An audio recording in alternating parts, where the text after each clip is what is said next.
close. And we're not taking a whole bunch. So you kind of hold it here, and you're looking through there, right?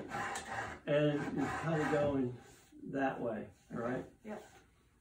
Do you have to worry So, about the grain at all? Or? Yeah, you have to worry about the grain now.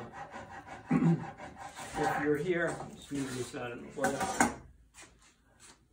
So, I don't know if you're going to want to run it this way with your hand. How does it feel better? Right hand here? Yeah, right hand. All right, so you're going to do it right-handed, and you're just going to take little nibbles like that, right? Mm-hmm. Okay, and then keep coming around. So we're going to turn this on.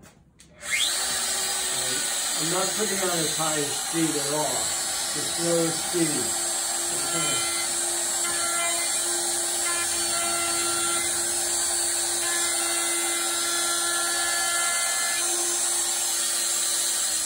So you see how I'm doing it? Yeah.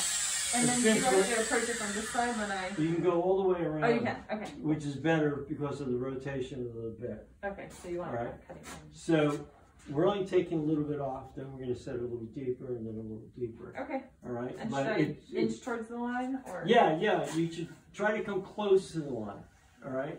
On that last bit, we'll try to get really close to the line. Okay. All right, so you're going to right hand here. You got your goggles? Yeah. All right. So you turn it on away from the work. Like you can, away or? No, just like there. Okay. If you had it all the way up, it would bounce a little bit. Yeah, okay. It's a hard button.